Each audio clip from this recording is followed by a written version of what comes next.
Increíble. Bien, cambiamos completamente la noticia, el tono de la información, porque preste mucha atención a esta importante entrevista a esta hora de la mañana, 8:09, porque, a ver, en las normas legales del Diario Oficial El Peruano se ha aprobado lo siguiente. Aprueban la norma técnica denominada Disposiciones para la ejecución del acondicionamiento de locales educativos para la mejora de condiciones de accesibilidad y para la atención de estudiantes con necesidades educativas especiales asociadas a la discapacidad en el año 2024. Por eso es necesario acondicionar las escuelas con la infraestructura idónea para estas personas con discapacidad. ¿Y quién es el responsable para que pueda hablar de este tema? Es sin duda el jefe del CONADIS, jefe del Consejo Nacional para la Integración de la Persona con Discapacidad, el señor Juan Antonio Abanto. Señor Juan, ¿cómo está? Muy buenos días, bienvenidos a TV Noticias. Muy amable, amigo Jonathan, gracias por la invitación y por dar cobertura al tema de la atención de las personas con discapacidad. Efectivamente, hay esta disposición donde nos se obliga a la adecuación de la infraestructura física para la atención de los niños en edad escolar. Pero no solo es modificar la estructura, sino fundamentalmente es adecuar y transformar la organización, los recursos, el diseño curricular para atender a los niños con discapacidad, porque es un derecho fundamental de todo niño acceder a la educación para poder integrarse en la sociedad de la mejor manera. Correcto. A ver, el programa, señor Juan Abanto, el Programa Nacional de Infraestructura Educativa, el PRONEI, ha entregado 13.432.740 soles para que pueda mejorar a 2.671 colegios solo en la región de La Libertad. ¿Cuántas instituciones de estas están acondicionadas para que puedan estudiar las personas con discapacidad?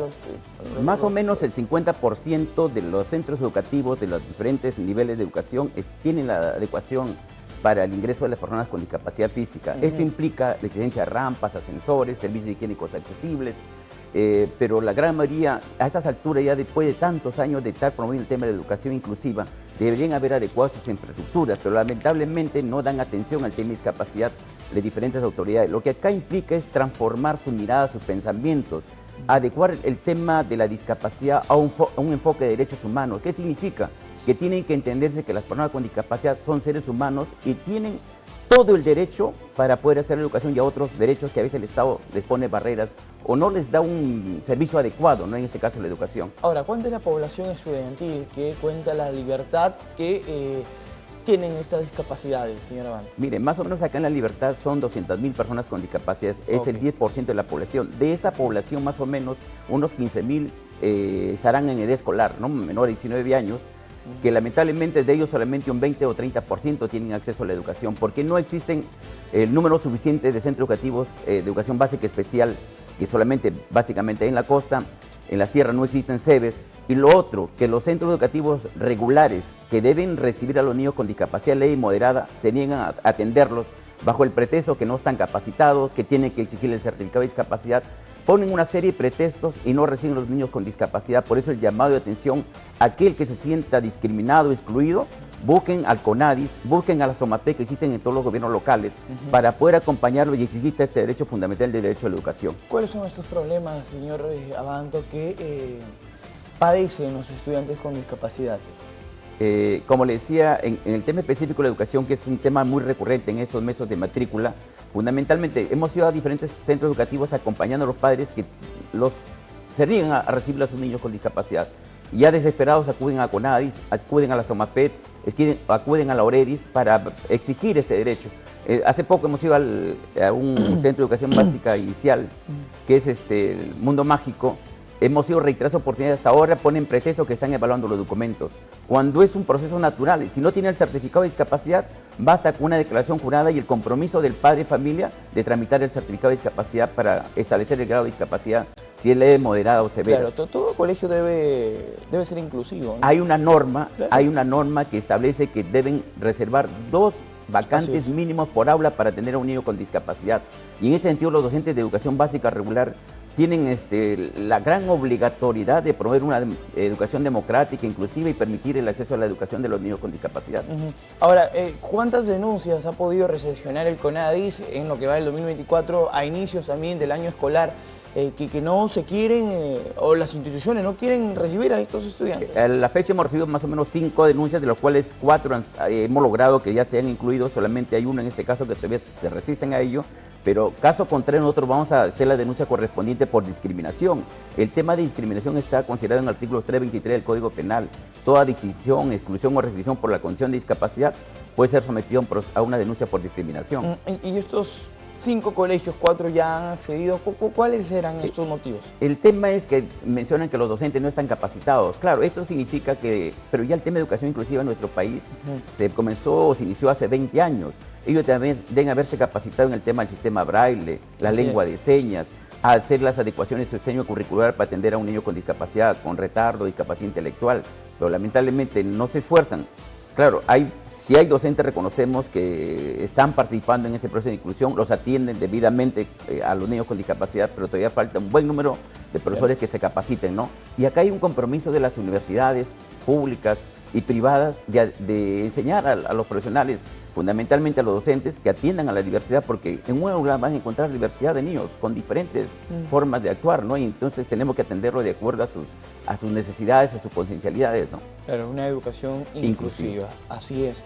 Y la norma lo dice, ¿no? Cada aula debe tener 2 vacantes al menos para poder recibir a estos estudiantes. Deben reservar mínimo 2 vacantes, mínimo 2 vacantes. Mínimo 2 vacantes. Sí, y tienen que demostrarlo o publicar que ya cumplieron con esa reserva de vacantes. Caso contrario, como les reitero, tenemos que denunciarlos que cumplan con este derecho de la educación de los niños con discapacidad. Y también, señor Juan, el tema de que las personas, padres de familias, quizás por temor a sentir vergüenza, no denuncian estas situaciones. Hay que hacerlo también, hay que incentivar la cultura de denunciar, ¿no? Porque esto es discriminación también.